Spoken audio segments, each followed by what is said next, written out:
T-Bro in the morning, Laura Stiles, Rosenberg. Give it up for Nantasha Williams right now. You're like, who? And I'm like, Nantasha. She's running for which district in Queens? 33rd Assembly District in Queens. What streets is that? Linden Boulevard, Jamaica Avenue, Hollis. So the districts, the neighborhoods is Cambria Heights, Queens Village, Hollis, Belrose, and parts of St. Albans. And I had Michael Blake here of 79th District, South Bronx. Right. I saw you talking on Twitter one day. I retweeted it and wanted to have you up here because I believe that, we always talk so much about voting for president. But then when a prosecutor's handling a case in a certain borough or city and we don't like that individual, or we don't like certain laws, or we don't like here in New York State, the raise the age issue where we're still putting children in jail with grown-ups, and we want those laws changed. It's people like yourself, assemblywomen or assemblymen, senators, congressmen, et cetera, the local politics that really are the things that help us make those changes. Definitely.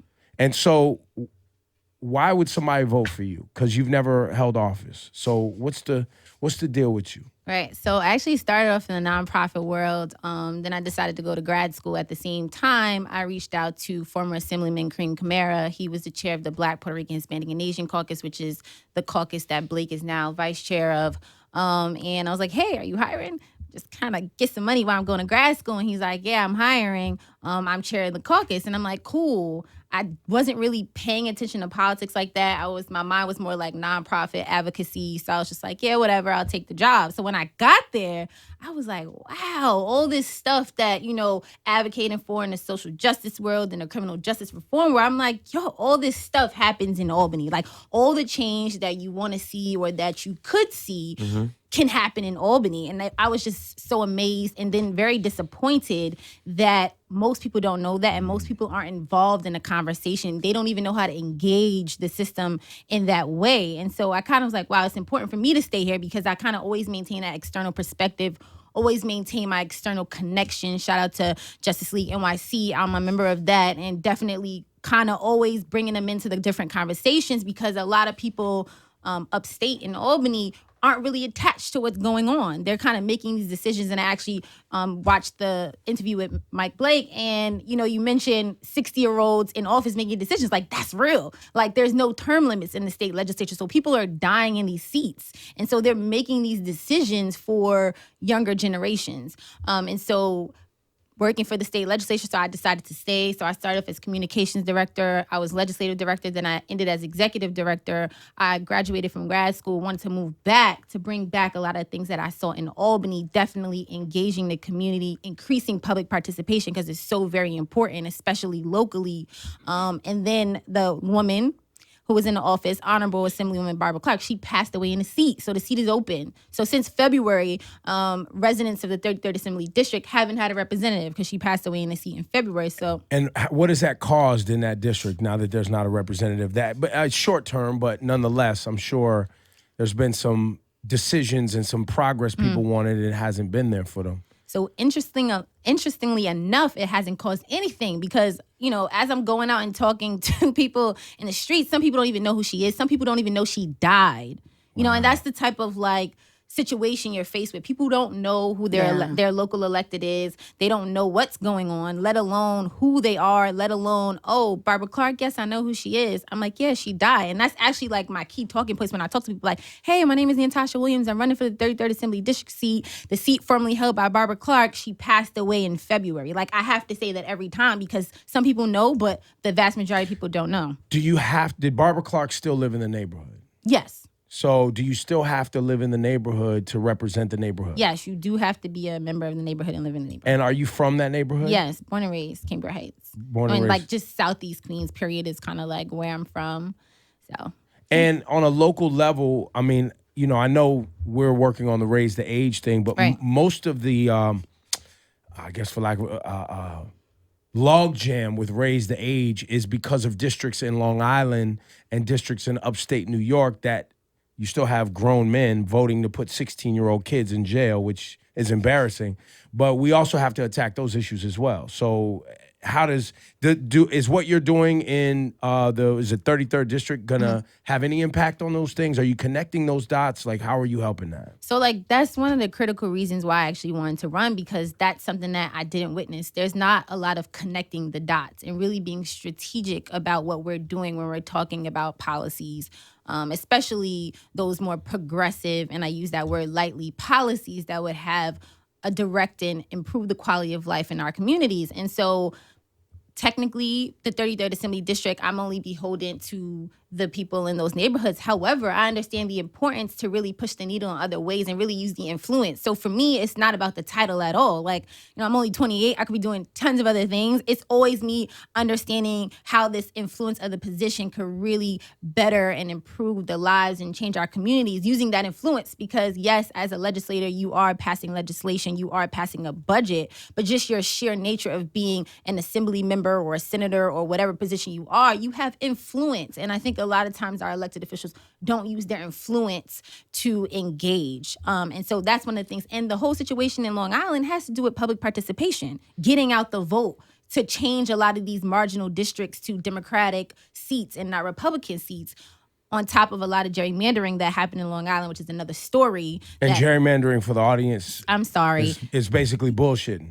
Yeah, it's basically cutting up districts to maintain power for certain parties or certain demographics or certain, economic status. I mean, you name it. And so a lot of those districts in Long Island were cut up in a certain way so that certain parties can maintain power. So I think Todd Kaminsky was the first Democratic senator ever from Long Island. He just won in a special election because Dean Skelos, the leader of the Republican Party on the Senate, he got convicted. So obviously he lost his seat. So it's kind of crazy to think about it. Like, there are Democrats in Long Island. There's assembly members that are Democratic in Long Island, but the way in which the districts have been cut, it allows for certain parties to stay in office because they split up the neighborhoods. Like Elmont is very close, very huge Democratic district, but it's split up. So Elmont is divided in between two senators. So you never have a So they influx. cut it in half so they don't have less. Okay. So no one gets enough Democrats in each district and they end up losing, and you have Republicans representing everywhere. One thing that you did bring up that's interesting is that you said lack of participation in the neighborhoods and lack of knowledge. And when I see somebody like you, do you feel that coming from you, it's more effective than you getting through to a lot of these young kids to understand what's going on in their neighborhoods and why it's important for them to participate? I think once being in that place, and I was actually reminded of that I didn't always feel this way about government. I mean, I was actually one of those. Well, most young people don't. Yeah, like They I don't was think one about of, it. Yeah, I was one of those people that was like, I'm not voting. Like, for what? I don't even think. I mean, I'm not afraid to say it. I don't even think I voted for Obama in 2008. Like, I don't remember that. I remember him running, but I don't remember that. I didn't think it mattered, and it wasn't. You were 20? Yeah, and it wasn't until, it wasn't until actually working for the state legislature that I really took a keen interest in understanding how all of these things play a role. So everything is very systematic, and I didn't understand how the system plays into really affecting change locally in the community. And one of the things that I tell people now is, like, you want to be a statistic for a good reason, because technology is so important now in elections. They pander to the voters. So in my area, the average voter is like 65.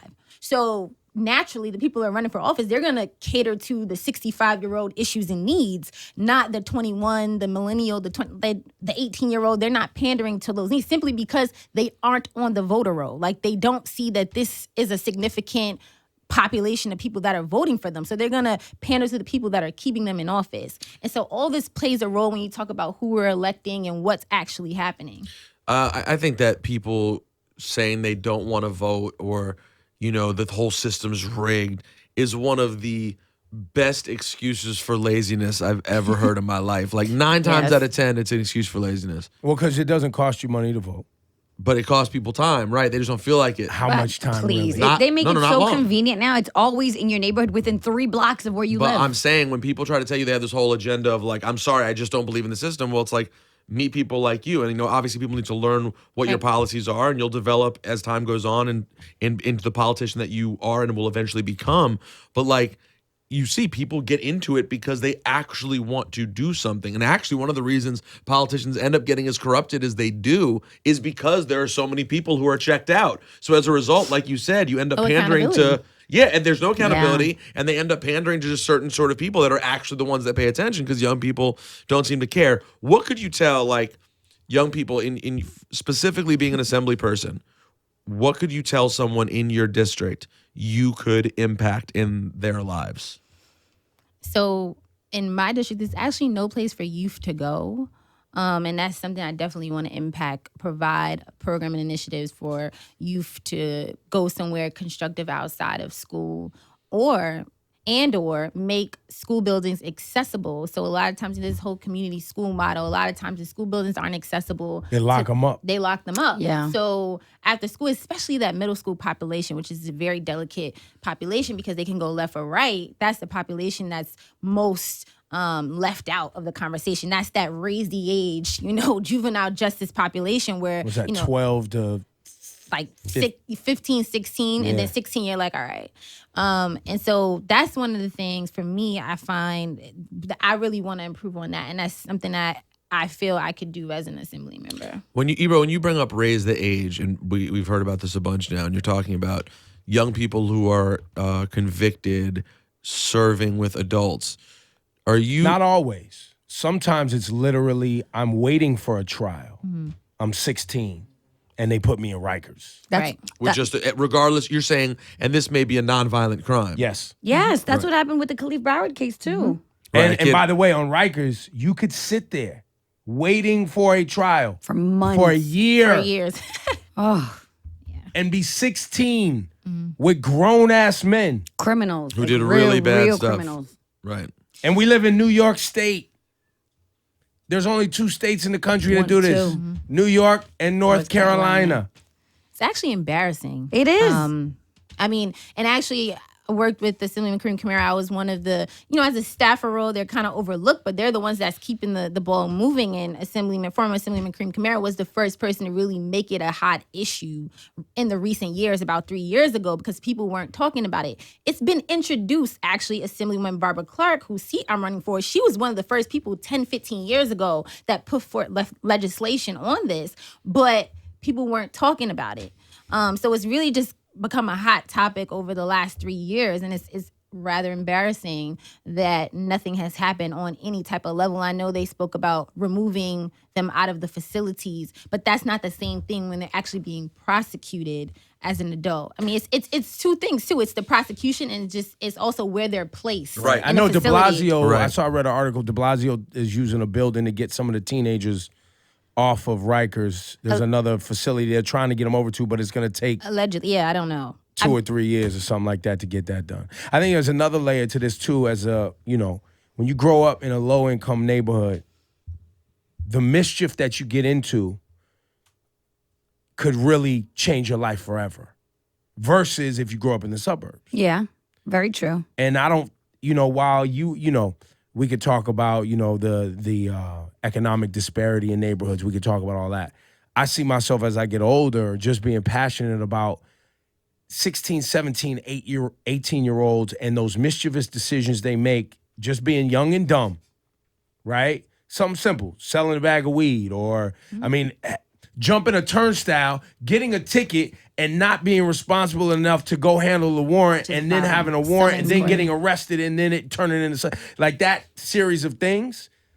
You don't have to deal with that if you live in the suburbs. So like some of this is just protecting kids from like ruining the rest of their lives. Right. Over really simple, stupid Over things that dumb happen shit. to be right in front of them. Right. And it's just a Temptations. part of where they grew up. And that's, something I see myself being passionate about. You say you're protecting the homeowners. Right. Obviously in New York City, we are watching a dramatic change in real estate prices outside of Manhattan. In Manhattan too, but significantly in the South Bronx, areas of the Bronx. Brooklyn, we've already seen, and it's moving farther out to East New York. Also in Queens.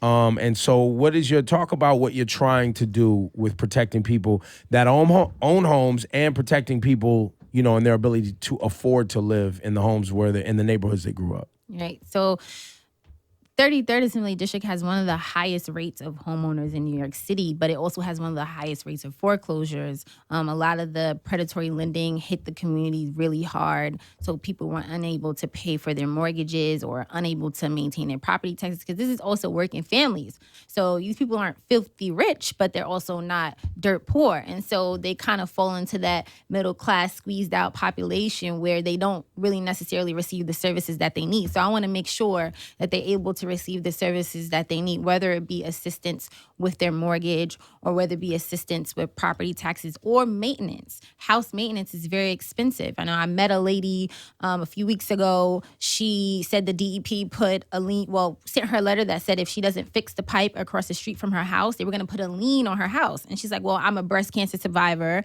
I haven't been working. I don't have $6,000. She went to an organization in Queens that helps homeowners $6,000 to get a loan. She has bad credit, another problem in minority communities, and she's unable to pay it. And they said they're going to put a lien on her house if she's unable to pay that. So this is the type of issues that the community is facing, and I think we really need to provide services for those people to maintain their homes and stay in their homes, and we need to really hold the banks accountable for people that leave their homes, because there's a lot of zombie homes. When I'm out there door knocking, I need to start counting, but I at least see 2 or 3 vacant homes on the block, each block. And that's kind of crazy. So we really need to make sure we're holding the banks accountable. The banks kind of go away scotch-free. They don't condemn the homes. So it becomes an issue, a safety issue, a property value issue in the community. You have squatters and homeless. You have squatters, and it's drug problematic. abusers in there. I think also, so affordable housing as it pertains to tenants isn't a major issue in my district, but I know a lot about the district from working with the caucus and working as chief of staff for an assembly member in Brooklyn. And that issue is very complex. And I think what we need to do is change the requirements for the median income. So how we calculate the median income is the federal government does that. And it's calculated by people upstate and in Manhattan, and it skews the numbers. So when we talk about a lot of these subsidies for developers to develop affordable housing, they're only able to develop a certain amount of those units because the area median income is skewed higher. And so that's just something real small. And that's another thing I noticed is that we don't focus on a lot of the micro things that can have a macro effect. We really try to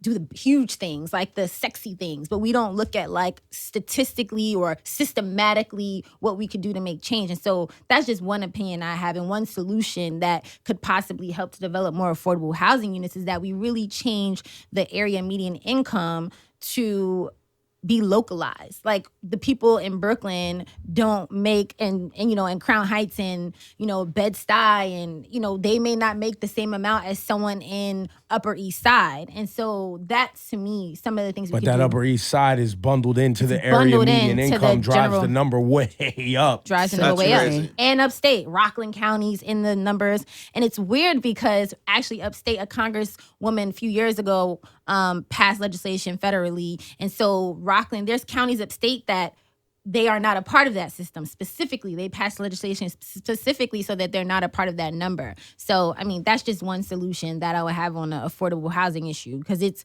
a big problem. Because, like I said, when they look at the units and they look at how to develop certain things and subsidies for developers they are basing that off of the area median income, which is skewed and not accurate. Nantasha Williams, her name, 33rd District out in Queens. The voting day, Democratic primary here in the city is September 13th. People can still register to vote, yes? Actually, what day? I think August 19th might have been the last August day. 19th. That's 2 days from now. 2 days from now, that's the last day to register to vote. In the primary, which is September 13th, and that's for, and you're going up against who? Lots of people, but I'm not giving them any airtime. I respect it. Really? How many people, really? It's 5 altogether. Wow. Well, yeah. Hey, you know what? And it's democracy. And I'm that's not good. mad at it. That is better than a situation in which you're running unopposed and Exactly. people just get in without even having to earn a vote, which happens a lot of times if people Most aren't paying times. attention locally. Right. So, but, And now the people you're up against, are they from? They have to be from the area, but do you know them from the area? You grew up in the area. Do you know them? I'm familiar with some people's names. But you don't see them. Not really. I haven't really seen them that much. don't try to stir up beef, bro. I'm trying to stir up assemblyman beef.